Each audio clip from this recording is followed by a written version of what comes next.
13. Mulheres professoras. Imagine algumas situações comuns entre nós. 1. Uma jovem recém-casada quer obedecer a Deus e cuidar do seu lar de uma forma que agrada a Ele, mas ela nunca aprendeu nada sobre cozinha, cuidados da casa, ou como ser uma esposa companheira do marido. Está procurando alguém para lhe ensinar, mas não encontra alguém disposta. 2. Uma mulher com mais experiência que já criou bem os seus filhos e tem algum tempo livre e acha que não tem nada a oferecer para as moças. Quando uma jovem pede que ela faça um discipulado com ela, fica assustada e recusa, pois não sabe como poderia ajudar. 3. Uma senhora com mais idade e que já se comprometeu com os valores da cultura. Acha um desperdício uma mulher se dedicar ao seu marido, filhos e cuidados da casa. Ela fala com as filhas e outras que querem ouvir que a mulher precisa ser independente de qualquer homem e que o sucesso profissional é o auge da realização. 4. Influenciadoras, muitas vezes jovens inexperientes, falam de forma feminina cativante e culturalmente agradável em plataformas da mídia social. Muitas esposas e mães jovens as seguem assiduamente, mas muitas vezes sem verificar se o que falam é coerente com a palavra de Deus. Todos esses casos encontram solução e respaldo em Tito 2.3 e 5. Semelhantemente, ensine as mulheres mais velhas a serem reverentes na sua maneira de viver, a não serem caluniadoras nem escravizadas a muito vinho, mas a serem capazes de ensinar o que é bom. Assim, poderão orientar as mulheres mais jovens a amarem seus maridos e seus filhos, a serem prudentes e puras, a estarem ocupadas em casa, e a serem bondosas e sujeitas a seus maridos, a fim de que a palavra de Deus não seja difamada. Sou formada em pedagogia e, para uma professora, o currículo é muito importante, pois norteia as matérias que serão ensinadas durante o ano letivo.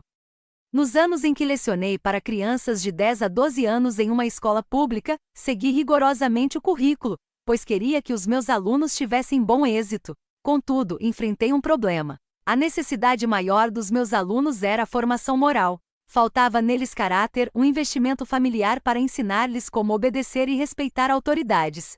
Quando saí da escola e comecei a ensinar os meus próprios filhos, a minha ênfase foi dupla: seguir o currículo do ano e alcançar o coração deles, ajudando-os a desenvolverem um caráter piedoso. Como mulheres, Deus nos dá um currículo, tanto para as mais velhas como para as jovens. É um currículo que enfatiza o ser junto com o fazer. Não é algo que podemos aprender em poucas aulas, pois leva uma vida toda. Neste currículo, Deus nos ensina quais são as prioridades que Ele quer que tenhamos como mulheres neste estudo. Vamos aprender que a palavra de Deus é honrada quando mulheres honram os papéis que Deus lhes deu. O texto de Tito 2.3 e 5 começa com a palavra semelhantemente. Refere-se ao contexto em que o autor da epístola, Paulo, escreve para o seu discípulo Tito. Tito estava na ilha de Creta e tinha a responsabilidade de colocar a igreja em ordem. Paulo explica como Tito deveria proceder com a formação da liderança da igreja. Depois trabalha com os homens idosos, então passa para o nosso texto, no qual exorta as mulheres idosas e as jovens, e finalmente dá instruções para os moços. As instruções paulinas sobre o que as mulheres mais velhas devem instruir as mais jovens constituem um currículo claramente delineado para mulheres. Trata-se de matérias de duração muito maior que um semestre. Exigem uma vida inteira para serem assimiladas. Por isso é tão importante a mulher mais madura investir na mais jovens. Paulo começa falando sobre as tarefas das mulheres mais velhas, as qualidades que deveriam possuir para depois ensinarem as mais jovens. Talvez você tenha uma dúvida se você se encaixa na lista das mais velhas ou das mais novas. Eu gosto de pensar que todas nós somos mais velhas e mais maduras do que alguém, possibilitando então um investimento na pessoa menos experiente. Ao mesmo tempo, todas nós somos mais novas que alguém, então é importante ter aquela mulher de referência em quem podemos nos espelhar. 1. O currículo das mulheres mais velhas. Quais são as tarefas das mulheres mais velhas? A serem reverentes na sua maneira de viver. Isso quer dizer se comportar apropriadamente, ou como convém à santidade. Ser reverente significa estar sempre ciente de que estamos na presença de um Deus maravilhoso e santo. O propósito que Deus tem para nossas vidas, mesmo nos afazeres mais corriqueiros, é sagrado. Tudo na nossa vida deve refletir uma dependência total em Cristo. Foi Ele quem disse: sem mim nada podeis fazer. Nas atividades normais e simples podemos refletir a beleza de Cristo. A não serem caluniadoras. A palavra caluniadoras na língua original é diabolos, usada para descrever o diabo, o maior acusador do universo. Deus vê fofoca e calúnia como pecados graves. Infelizmente, como mulheres, às vezes somos conhecidas por uma boa fofoca. Afinal, gostamos de conversar, saber tudo sobre a vida dos outros. Socialmente é até aceitável, mas Deus repudia, ao invés de falarmos mal. Devemos usar palavras edificantes. Efésios 4:29 diz: Não saia da vossa boca nenhuma palavra torpe, e sim unicamente a que for boa para edificação, conforme a necessidade, e assim, transmita graça aos que ouvem. A palavra torpe também significa suja ou inútil. Quantas vezes, enquanto alguém compartilha alguma necessidade ou dificuldade comigo, estou mais preocupada na resposta que vou dar a ela do que em ouvir atentamente para entender corretamente o que está passando? Quem realmente ouve sabe edificar conforme a necessidade, e assim tem como transmitir graça para edificar conforme a necessidade. Dê palavras verdadeiras. Por isso, deixando a mentira, fale cada uma verdade com o seu próximo, porque somos membros uns dos outros. Efésios 4:25. Talvez você pense que não tem problema com a mentira e que sempre fala a verdade. Porém, a maioria de nós enfeita uma história para ela sair bem, ou para ficar mais engraçada, e nem sempre tudo é totalmente verdadeiro. Palavras raras. Provérbios 10:19 nos lembra: quem fala demais acaba caindo em transgressão, mas quem controla a língua é sábio. Como é difícil controlar a língua. É tão difícil que Tiago nos diz que a pessoa que consegue dominar sua língua é alguém perfeito. Tiago 13:2, para refletir e compartilhar. Como você pensa e age quando acha que ninguém a vê? É uma pessoa na igreja e outra em casa? Quantas vezes você rebaixa alguém para se elevar? Tem a prática de prestar atenção quando alguém desabafa com você ou está mais interessada na resposta que dará? Quer falar menos e apenas aquilo que convém? A primeira matéria para as mulheres mais velhas é de ser reverente, a segunda, como controlar a língua. A próxima lição tem a ver com o que nos controla. A não serem escravizadas a muito vinho. Nos dias de Paulo havia um problema grande com mulheres bêbadas, até as mais velhas. Sabemos pelas Escrituras que a bebedice é uma obra da carne, um pecado. Gálatas 5:19-21. É característica dos injustos que não herdarão o reino de Deus. 1 Coríntios 6:9-11. Talvez a sua luta não seja contra o álcool, mas contra outra coisa que a escraviza, como televisão, comida, novelas, medicamentos controlados ou excesso de sono. Aquilo que nos controla torna-se um ídolo do nosso coração.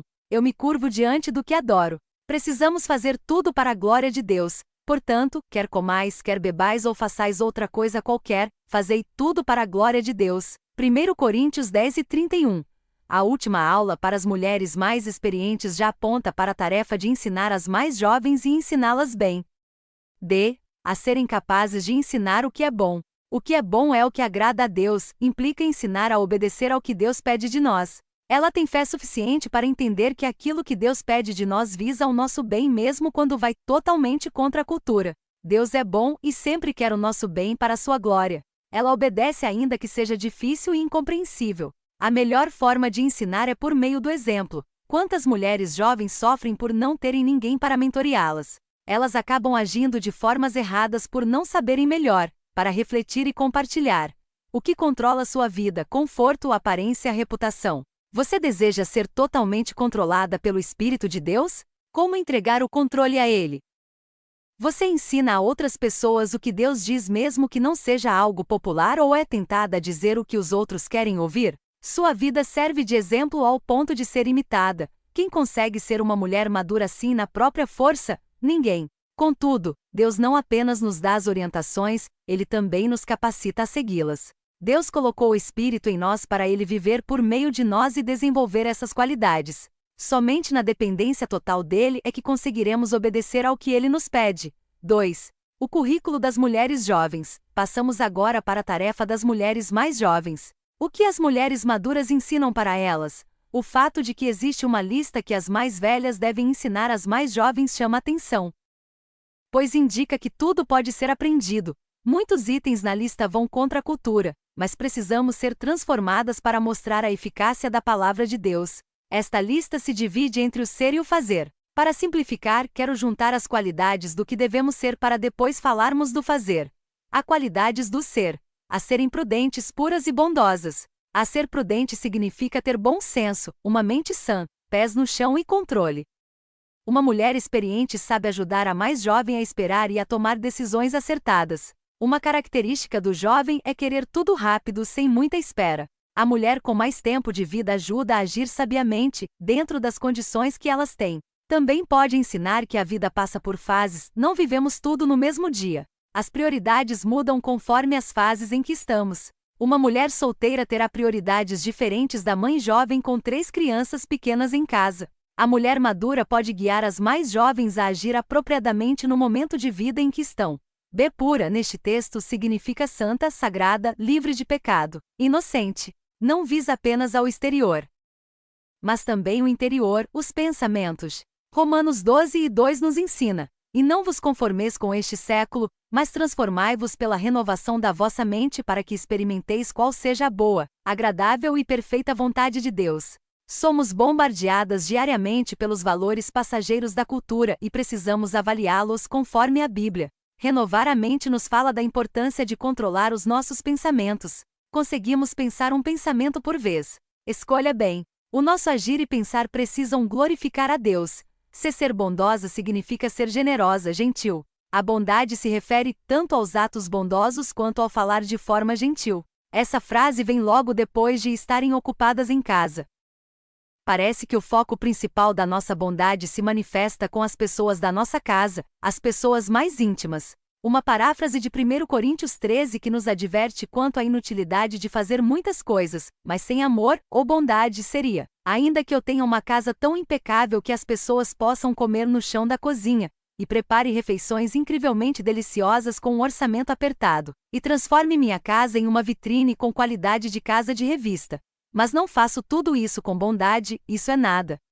Jesus pode ser visto e adorado a partir de meios comuns quando cumprimos as nossas tarefas com o espírito de bondade, para refletir e compartilhar. Você busca ser uma pessoa prudente? Pensa antes de agir? Você costuma inventar desculpas do tipo: sou assim mesmo pelas más decisões que tomou? Você tem se esforçado para manter sua vida, seus pensamentos, suas palavras e suas ações puras? Você tem a prática de pedir a Deus que a transforme em uma pessoa mais bondosa, que ama e ajuda os outros como Jesus faria? B. Qualidades do fazer. Aprendemos o que devemos ser. Agora focaremos o que fazer. A amarem o marido e os filhos. A amar o marido. A palavra usada aqui para amar não é a mesma usada para os maridos quando Deus pede que amem sacrificialmente as suas esposas. A palavra indica ternura, o que temos com um amigo querido. Outras traduções em outros textos usam palavras como afeto e carinho. Muitas mulheres diriam que amam o seu marido. Elas abrem mão do que elas querem, se sacrificam para o bem dele, o servem cuidando da casa, das roupas, fazendo comida e muito mais. No entanto, parece que a nossa dificuldade maior seria de tratar o marido como alguém de quem gostamos, com afeto, ternura e carinho. Podemos fazer o certo, mas com uma atitude errada que comunica desprezo.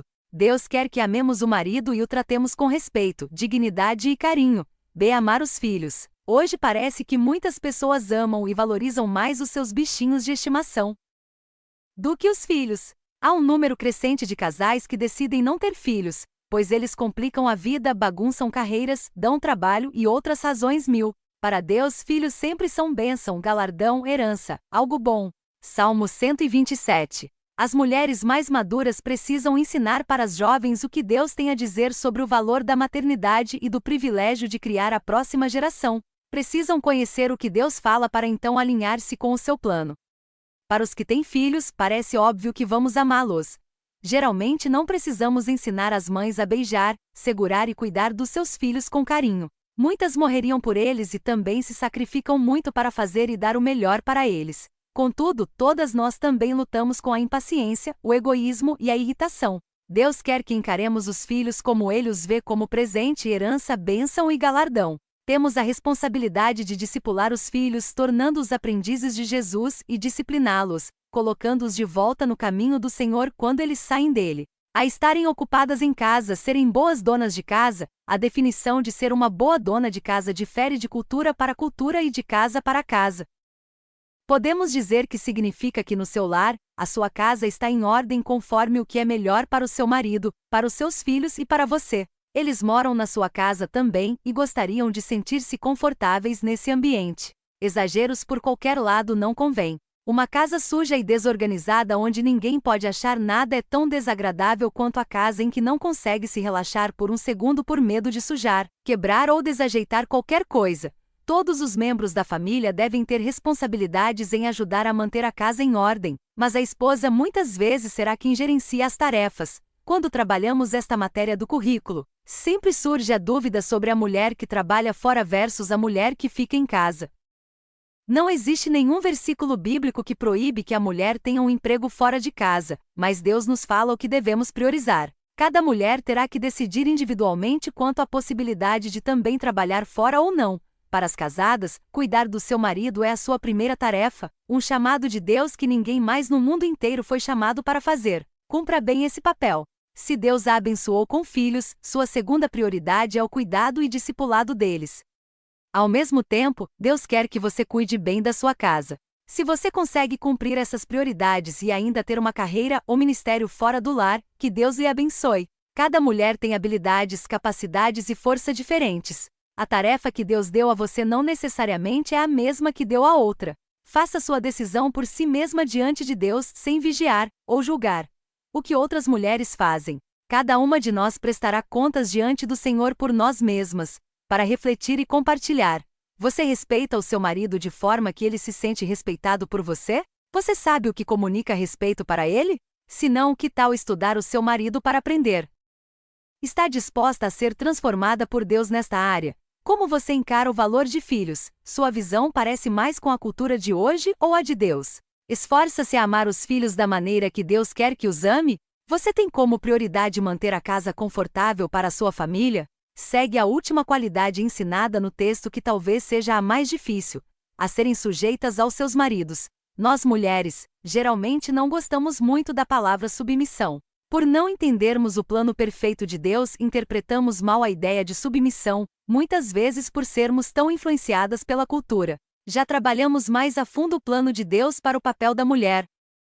Então agora vamos apenas relembrar que a submissão não significa inferioridade, como se a mulher fosse capacho. Deus criou o homem e mulher à sua imagem. Somos iguais no ser, mas diferentes no fazer, e uma distinção funcional não essencial. Para um bom funcionamento, o lar precisa de uma certa ordem. Deus quer que o casal seja um time em que cada um complementa o que falta no outro, mas a responsabilidade final recai sobre o marido, e nós somos chamadas a seguir sua liderança, desde que ela não viole princípios claros da palavra de Deus. Para refletir e compartilhar. Você realmente deseja obedecer a Deus submetendo-se ao seu marido, ou você se esforça para conseguir tudo do jeito que quer? Você entende que a submissão visa ao bom andamento do lar? Em que sentido? Todas nós sentimos na pele a nossa incapacidade diante dessas responsabilidades e talvez queiramos gritar: eu não consigo viver assim. Nenhuma de nós tem a capacidade de cumprir este currículo sem depender totalmente em Cristo, e Ele quem nos capacita a viver da forma que lhe agrada. Finalmente, o texto termina citando uma razão para as mulheres seguirem essas diretrizes. A fim de que a palavra de Deus não seja difamada, a palavra difamada literalmente significa blasfemada. O cumprimento dos papéis que Deus nos deu reflete a eficácia, ou não, da palavra de Deus e do Evangelho de Cristo. Exige uma obra sobrenatural na vida da mulher para produzir essas qualidades. No mesmo capítulo de Tito 2, nos versículos 11 e 12 lemos: porque a graça de Deus se manifestou salvadora a todos os homens, educando-nos para que, renegadas a impiedade e as paixões mundanas, vivamos, no presente século, sensata, justa e piedosamente. E é essa graça que nos ensina a dizer não à impiedade e às paixões mundanas. Satanás foi o primeiro a tentar atrapalhar a ordem que Deus deu para o universo. Na sua insubmissão, ele busca nos enganar para que o sigamos na rebeldia. Deus sabe, porém, o que é melhor para nós e faz questão de nos ensinar. O que Deus pede sempre visa o nosso bem, mesmo quando não é fácil. As nossas vidas precisam mostrar o poder de Deus de uma forma que o mundo consiga enxergar. Conclusão: Deus nos deu um modelo de como a família dele, a igreja, deve se comportar. As situações que citei no início, as dificuldades enfrentadas pelas mulheres mais maduras e as jovens despreparadas diminuiriam grandemente se seguíssemos o currículo que ele nos deixou. A grande ideia: a palavra de Deus é honrada quando mulheres honram os papéis que Deus lhes deu.